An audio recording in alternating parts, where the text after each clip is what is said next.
Lucky आपका स्वागत करती हूँ अपने YouTube channel Shivansh Hindi point पर। सभी को मेरा नमस्कार। आई होप आप सभी बहुत अच्छे होंगे और अपने एग्ज़ाम की तैयारी बहुत ही अच्छे ढंग से कर रहे होंगे। फ्रेंड, जैसा कि आप सभी को पता है, हम कर रहे हैं 500 प्रश्नों की प्रश्नावली, जिसमें हम लगातार प्रश्न करते जा रहे हैं जो कि काफ़ी महत्वपूर्ण है। हर एक टॉपिक से प्रश्न दिया जा रहा है जो आपके लिए महत्वपूर्ण है।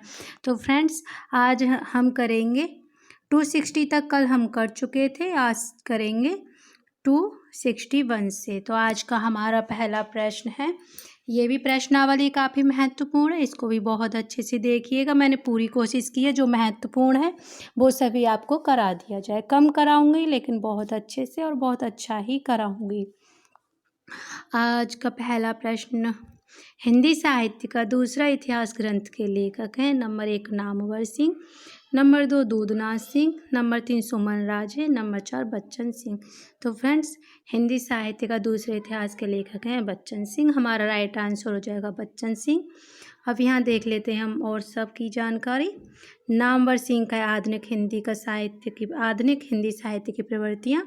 सुमन राजे का इतिहास ग्रंथ है हिंदी साहित्य का आधा इतिहास।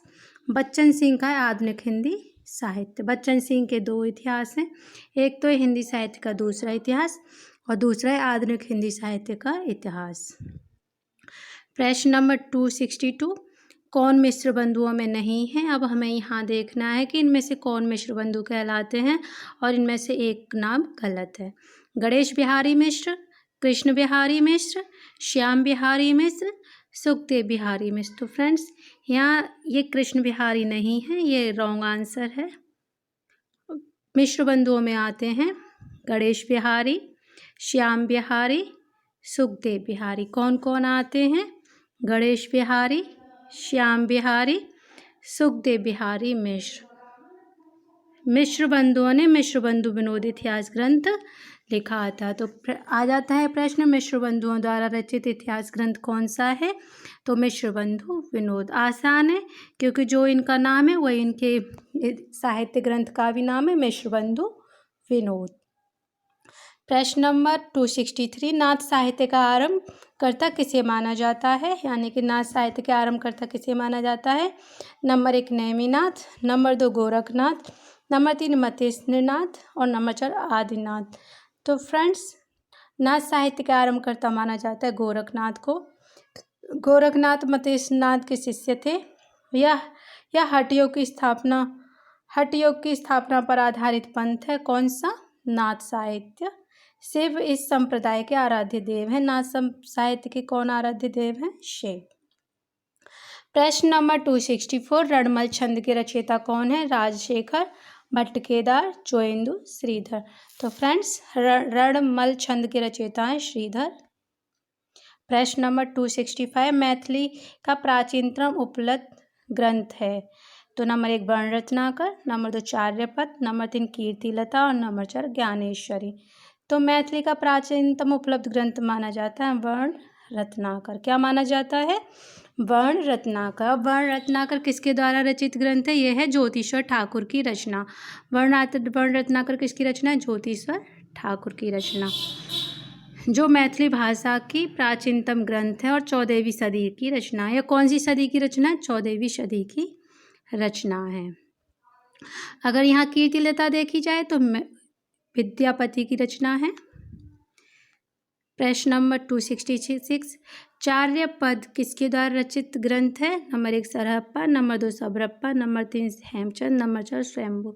तो फ्रेंड्स, चार्यपद सबरप्पा का ग्रंथ है। सरहप्पा का दोहा कोश है, हेमचंद्र का शब्दानुशासन है और स्वयंभू का पौम चरयू है। अपभ्रंश के वाल्मीकि, स्वयंभू। प्रश्न नंबर 267, किस ग्रंथ में चंद्रवरदाई को छपे का राजा कहा गया है? नंबर 1 यहाँ शिव सिंह सरोज हैं, शिव सिंह सरोज। नंबर 2 पृथ्वीराज रासो, नंबर 3 मुंज रासो। इनमें से कोई भी नहीं। तो फ्रेंड, चंद्रवरदाई को छपे का राजा शिव सिंह सरोज में कहा गया है। यहाँ शिव सिंह सरोज है, शिव आएगा यहाँ पे, शिव। प्रश्न नंबर 268, मन मेरा सूई तन मेरा धागा काव्य पंक्ति किस संत कवि की है? Number 1 Kabirdas, number 2 Nanak, number 3 Namdev, number 4 दादू। तो फ्रेंड्स ये पंक्ति हैं मन मेरा सुई तन मेरा धागा नामदेव की। हमारा राइट आंसर हो जाएगा नामदेव।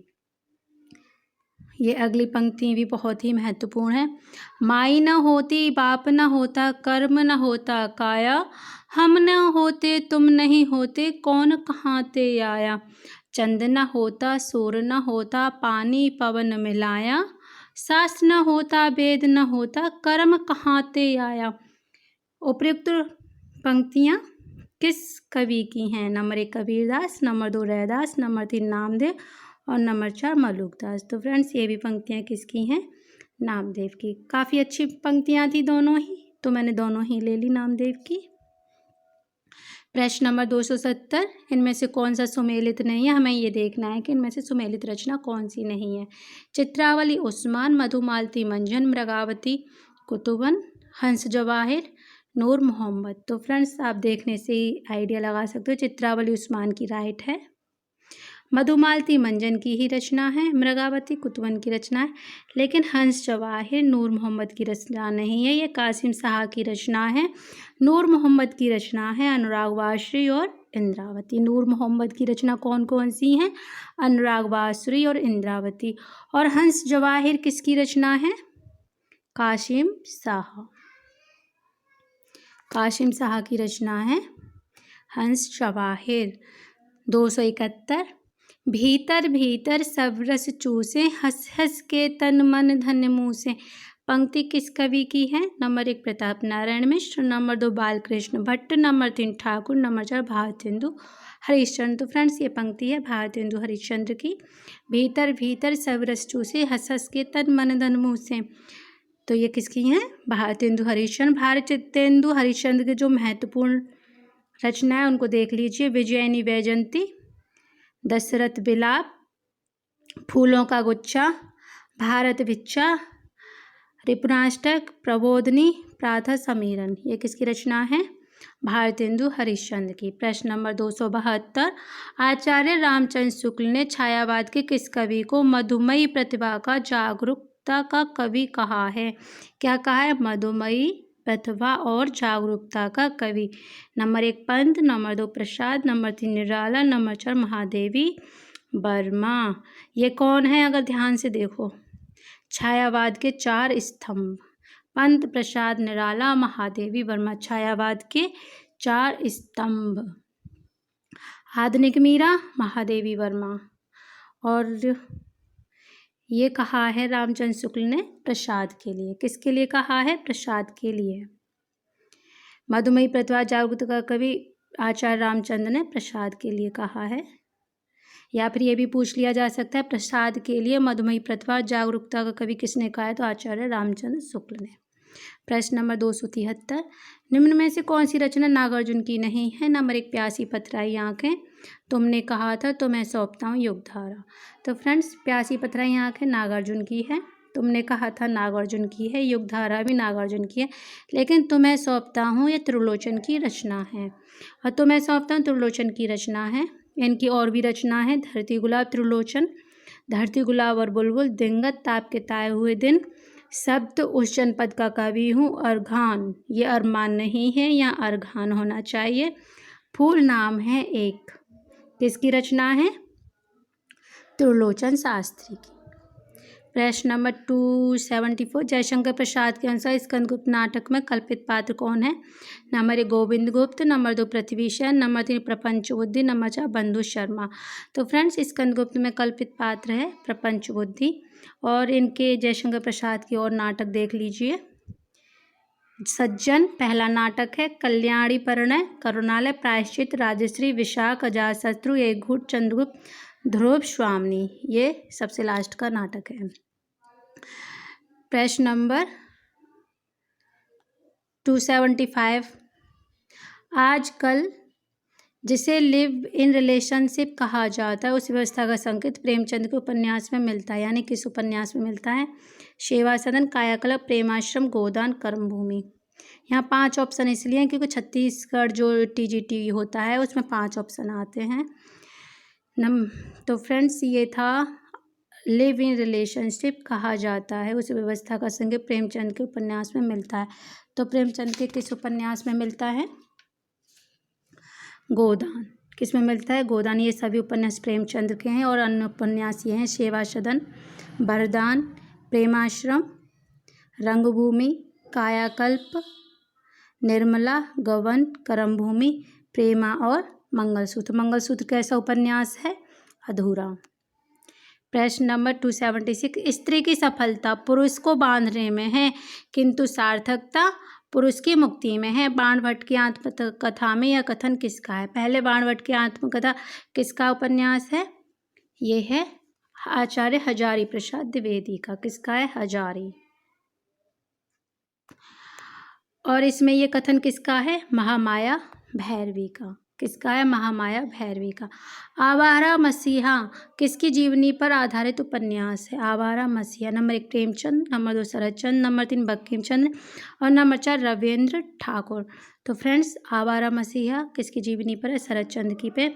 विष्णु प्रभाकर का ये उपन्यास है। किसका उपन्यास है? विष्णु प्रभाकर का। और इनका और अन्य उपन्यास है अर्धनारीश्वर, तट के वंदन, निशिकांत। और उपन्यास क्या और कौन से? अर्धनारीश्वर, तट के वंदन, निशिकांत। प्रश्न नंबर 278, इनमें से कौन सा उपन्यास जीवनी परक यानी उपन्यास है लेकिन वो जीवनी पर आधारित है?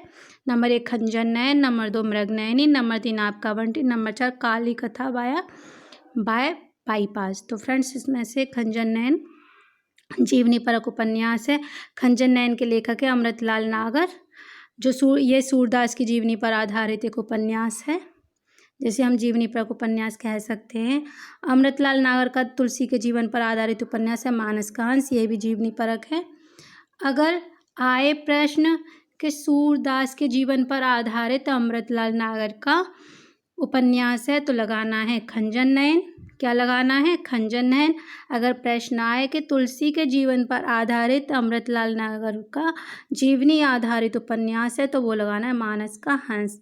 अगर मानस का हंस आ जाता है तो आंसर लगेगा हमारा तुलसीदास। अगर खंजर नयन आ जाता है तो आंसर बनेगा सूरदास। प्रश्न नंबर 279, बंग महिला का असली नाम क्या था? मामूनी, राजेंद्र बाला घोष, विद्यावती, रामेश्वरी देवी। तो फ्रेंड्स बंग महिला को कहा जाता है राजेंद्र बाला घोष। राजेंद्र बाला घोष का उपनाम था बंग महिला। दोनों ही तरीके से प्रश्न आ सकता है। आज का हमारा लास्ट प्रश्न है 280, विकलांग श्रद्धा का दौर के लेखक हैं। नंबर 1 श्रीलाल शुक्ल, नंबर 2 हरिशंकर परसाई, नंबर 3 हरिकृष्ण प्रेमी और नंबर 4 शरद जोशी। तो फ्रेंड्स विकलांग श्रद्धा के दौर के लेखक हैं हरिशंकर परसाई। ये हास्य लेखक भी कहे जाते हैं हरिशंकर परसाई। इनके अन्य निबंधों को भी देख लेते हैं। सदाचार का तावीज हरिशंकर परसाई, शिकायत मुझे भी है हरिशंकर परसाई, ठिठुरता हुआ गणतंत्र, भूत के पाँव पीछे, सुनो भाई साधो, कहत कबीर, तुलसीदास चंदन घिसे, ऐसा भी सोचा जाता है, हंसते हैं रोते हैं। एक बार फिर देख लीजिए। सदाचार का ताबीज, शिकायत मुझे भी है, ठिठुरता हुआ गणतंत्र, भूत के पाँव पीछे, सुनो भाई साधो, कहत कबीर, तुलसीदास चंदन घिसे, ऐसा भी सोचा जाता है, हंसते हैं रोते हैं। ये सभी किसके निबंध हैं? हरिशंकर परसाई के। तो फ्रेंड्स ये थी आज की मेरी क्लास। आई होप आप सभी को पसंद आई होगी। अगर पसंद आई हो तो लाइक करें, शेयर करें और चैनल को सब्सक्राइब जरूर करें और जुड़े रहें शिवांश हिंदी पॉइंट से, जहां आपको लगातार रिवीजन टेस्ट मिलता रहेगा। वीडियो देखने के लिए धन्यवाद।